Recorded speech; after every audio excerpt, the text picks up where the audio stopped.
नमस्कार, आप देख रहे हैं टीएनपी न्यूज। मैं हूं सुरेश शास्त्री। जैसा कि हमने कल आपको बताया था कि सूर्य शनि की युक्ति कुंडली में क्या फल देता है, उसी तरीके से आज हम एक नया वो लेकर के आए हैं कि जैसे कि मान लिया कि किसी की कुंडली में शुक्र, राहु और मंगल अगर किसी भी घर में बैठा हुआ है तो वो क्या फल देगा। अक्सर क्या होता है कि बहुत सारे लोग हमसे सवाल करते हैं, क्योंकि चूंकि हम कुंडली विशेषज्ञ हैं, कुंडली देखते हैं, तो उसमें क्या होता है कि सवाल ये होता है सब कुछ होते हुए और उसके बावजूद ना मेरा विवाह हो पा रहा है, ना मतलब सुख सुविधा की कोई भी चीज़ें हम कर पा रहे हैं। अगर हम बहुत मेहनत करने के बाद में अगर हम नौकरी के भी अच्छे मुकाम पे पहुंच जाते हैं तो वहाँ भी कोई ना कोई दिक्कतें आती हैं। तो ये कौन सी दिक्कत है, कौन से किस ग्रह के कारण से ये होता है। तो जैसा कि मैंने बताया कि मंगल, शुक्र और राहु की जब युक्ति कुंडली में किसी भी घर में हो जाता है तो वो व्यक्ति को निम्न प्रकार की दिक्कत पैदा करता है। इसको कुंडली में कहते हैं महायोग। महायोग का जो मतलब होता है वो एक ऐसा वो होता है कि व्यक्ति कितना भी बड़ा बुद्धिमान क्यों ना हो, कितना भी बड़ा पुरुषाही क्यों ना हो, कितना बढ़िया मेहनत करने वाला क्यों ना हो, लेकिन व्यक्ति को बहुत सारी दिक्कतें पैदा होता है। क्यों दिक्कत पैदा होता है? क्योंकि कारण यह है कि मंगल और शुक्र का कुंडली में एकत्रित होना, ये जिंद और राहु का वहां पे बैठ जाना व्यक्ति के कुंडली के अंदर जो है वो ऐसा एक योग पैदा कर देता है कि जिससे व्यक्ति जो है पूरी जिंदगी परेशान रहता है और बहुत सारी समस्याओं का मतलब समस्या खड़ा कर देता है। जैसे कि हमने देखा बहुत सारे लोगों के यहाँ पर शादियां भी हुई, शादी टूट गई, बहुत से लोगों की शादी भी नहीं हो पाती है। ऐसे भी होते हैं कि जो कि पंडितों की लड़की होती हैं या उच्च जाति की जो लड़कियां होती हैं वो जाकर के निम्न कोटि के लोगों से शादियां कर लेती हैं और उसके बावजूद भी उनका रिश्ता नहीं चलता है।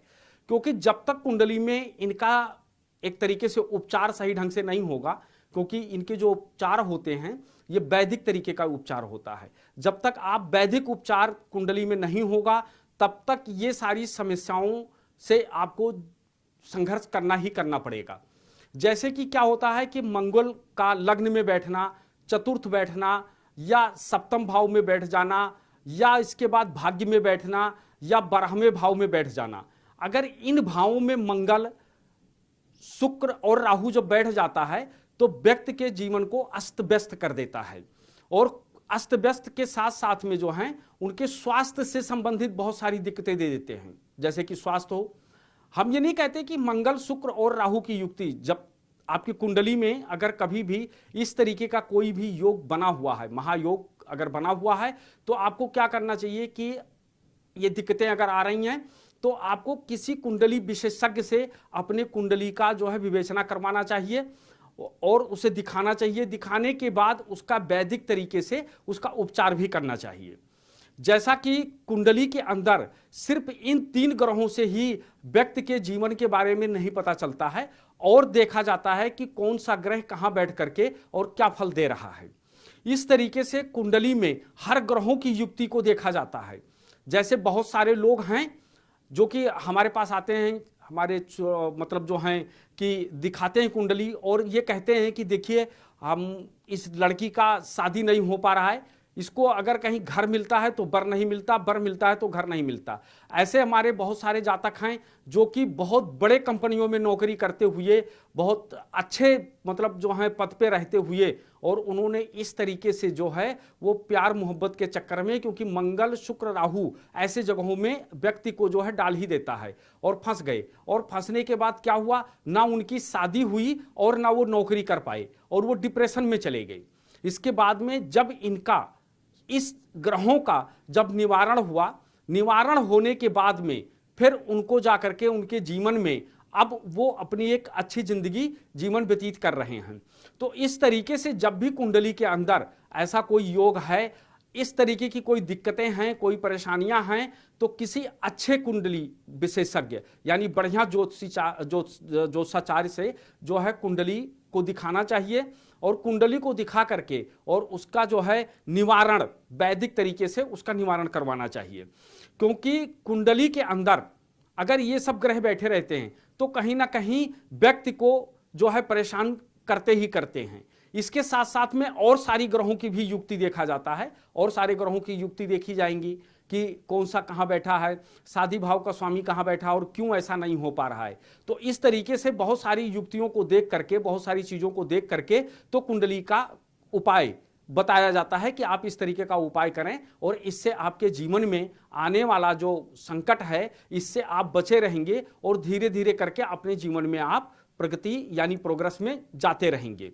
इसी तरीके से अगर देखा जाए तो कई बार ऐसा हुआ है कि व्यक्ति सब कुछ होते हुए, सारा सब कुछ होते हुए, बहुत मेहनत करते हुए, बहुत पढ़े लिखे लोग डिप्रेशन में चले जाते हैं। इसका क्या कारण है, क्यों डिप्रेशन में जाते हैं, बात क्या है?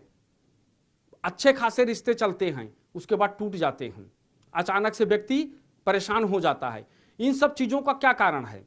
कहीं ना कहीं आपकी कुंडली में वो ग्रहों की युक्तियां होती हैं। जैसे कहा गया है कि अगर कुंडली में आपके स्टार बलवान हैं तो आपको कोई दिक्कत नहीं है, जिनके ग्रह दशा सही होते हैं तो कुछ भी नहीं होता। नहीं तो व्यक्ति को बिना किसी कारणवश रोड पे चलते चलते चोट चपेट लग जाता है, गिर जाते हैं, एक्सीडेंट हो जाता है, उनको चोट चपेट लग जाता है। इसका क्या कारण है? कौन सा ऐसे ग्रह की युक्ति है, कौन सा ऐसा ग्रह है, कौन सी ऐसी महादशा है, कौन सी ऐसी अंतरदशा प्रत्यंतर है कि जिसके कारण से आपको अचानक से आपके जीवन में बहुत कुछ होता है। तो जैसा कि आपको मैंने बताया कि मंगल, शुक्र और राहु की युक्ति ये व्यक्ति के जीवन में जो कुछ भी करते हैं अचानक करते हैं। लोगों का कहना है कि बहुत सारे लोग कहते हैं कि मंगल की युक्ति ठीक है तो बहुत बढ़िया है। देखिए, मंगल जो एक ग्रह है, मंगल की युक्ति अगर ठीक नहीं है तो उनके घर में दंगल होता रहता है, यानी झगड़ा लड़ाई होता रहता है। जैसा कि मंगल जो है रिश्ते का कारक ग्रह है, अगर मंगल सही है, मंगल किसी भी ग्रह से पीड़ित नहीं है और अच्छे स्थिति में बैठा हुआ है तो आपका कभी किसी से कोई झगड़ा ही नहीं हो सकता, कोई लड़ाई ही नहीं हो सकता। ऐसे बहुत सारे जीवन में ऐसे हुए हैं कि लोगों का अफेयर चला और उसके बाद कुछ ही समय के बाद झगड़ा हुआ, ब्रेकअप हो गया। जब मंगल, शुक्र, राहु की युक्ति एक जगह हो जाता है तो ऐसे एक नहीं, दो दो तीन तीन अफेयर चलते हैं लोगों के। लेकिन होता क्या है, कामयाबी किसी में नहीं मिलती है और वो अंतोगत्वा परेशान हो जाते हैं, परेशान होकर डिप्रेशन में आ जाते हैं, अपना काम धाम बंद कर देते हैं, तरह मतलब इस तरीके की दिक्कतों का सामना होता है कि उनको रात रात भर नींद नहीं आती है। इसलिए जब भी मैं अपने दर्शकों से अनुरोध करूंगा कि जब भी कुंडली में कभी भी किसी प्रकार से अगर आपके जीवन में इस तरीके की दिक्कतें आ रही हैं तो आप अपनी कुंडली को जरूर किसी अच्छे ज्योतिषाचार्य से को दिखाएं और दिखा करके और उसका सही निवारण करें। क्योंकि अगर कारण है तो निवारण है, अगर कारण नहीं तो कोई निवारण नहीं। तो इस तरीके से अगर आपके कुंडली में कोई, आपके जीवन में कोई ऐसी दिक्कतें आ रही हैं तो आप इसका निवारण जरूर करवाएं और अच्छे ज्योतिषाचार्य से कुंडली दिखाएं। वैसे आप कुंडली हमें भी दिखा सकते हैं, ऑनलाइन दिखा सकते हैं, जैसे भी हो।